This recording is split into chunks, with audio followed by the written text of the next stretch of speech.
Vamos lá agora a correção da lição de casa, página 105, também de numeral. Tem lá o importante saber, falando do que ele pode ser o artigo, ou ele pode ser também um artigo indefinido ou um numeral, né? Então ele tá falando lá, a palavra nem sempre é um artigo indefinido, tá? A gente sempre tem que, conforme o vídeo anterior, a gente tem que sempre esgotar as possibilidades e partir primeiro para o numeral. Se não for numeral, aí sim ele é o artigo indefinido, né? Essa palavra também pode ser um numeral, quando servir para indicar quantidade, como vimos na frase 2, né? Então, aplicando o conhecimento da página 105, número 1 lá, releia esses trechos retirados do relato de Ziraldo.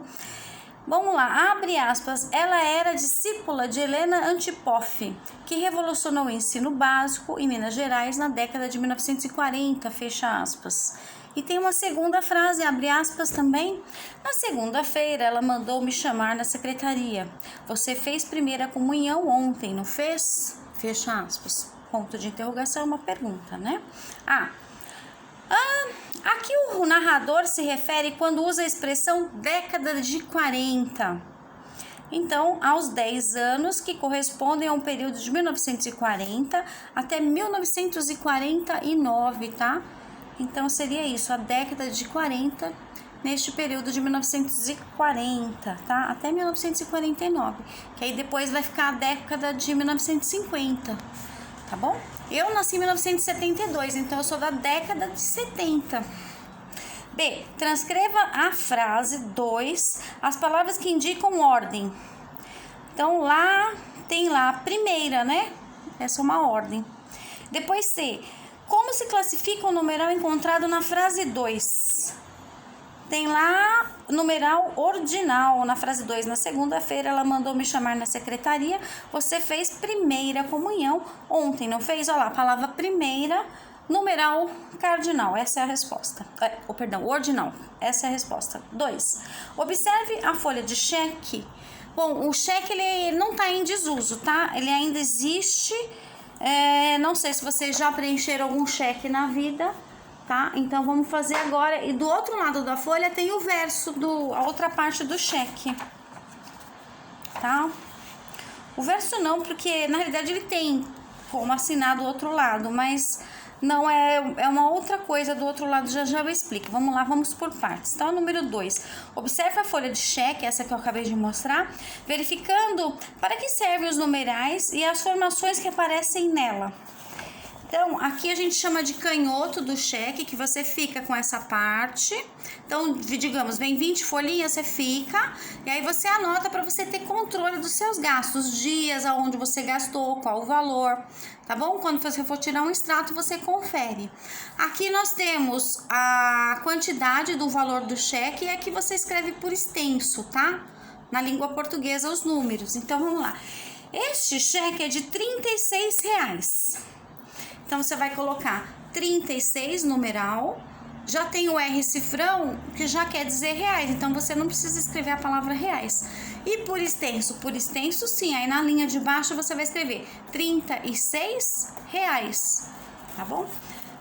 Você pode, aqui não tem, mas você pode fazer um risquinho depois do ponto final, colocar risquinho aqui nas linhas de baixo. Se você não usar, você pode fazer risquinho, X, risquinho, risquinho, X, risquinho, até terminar de usar tudo e cobrir, para que ninguém use ou tenha má intenção com o seu cheque, né?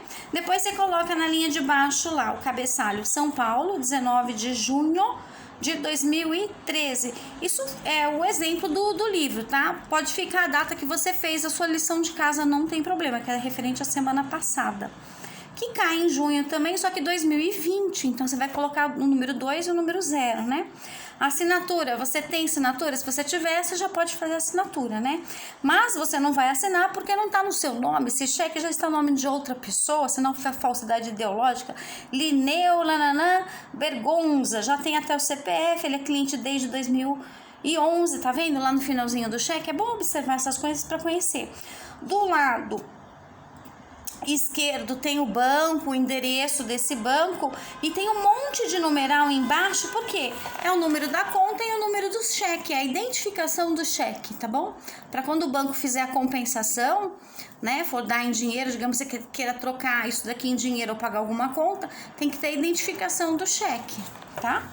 Então, vamos lá, embaixo está escrito assim, ó, na folha de cheque a seguir, crie nome e endereço para o banco e números que aparecem no alto do cheque, mas você tem alguns desafios para cumprir. A. O número do cheque que deve corresponder ordem a ordem ao número seguinte daqueles apresentados na folha modelo. CPF deve conter a mesma quantidade de números. O cheque deve ser preenchido com o dobro do valor indicado na folha amarela. Então, ó lá, você vai preencher com o valor do dobro. E depois, a data deve ser o 10º dia do segundo mês 13 do século 21. Ou seja, no nosso século, né, que nós estamos agora. Então, vamos lá. A página 106, você vai preencher. Tem um cheque para você preencher do outro lado, tá? Que você vai seguir exatamente as instruções que tá pedindo da página 105 e tem uma continuaçãozinha ainda na 106. Lá em cima faltou o E e o F. Vamos ver o que que é? Os números da agência e conta devem ser menores do que apresentados nas folhas modelos. Não se esqueça de preencher o canhoto. Ok. E aí você preenche, depois assim coloca a data e tudo mais, tá? Número 3 tem lá para vocês fazerem. Você ainda não pode usar cheques, mas se tivesse de preencher algumas folhas deles, como escreveria por extenso nos próximos valores? Então, eu tenho R$100,10. Aí você vai escrever por extenso, ou seja, na língua portuguesa, 100 é com C de numeral, 100 com S é sem nenhum. Então, você vai colocar R$100, C com C, R$100. O outro, R$314,65, só que você não vai colocar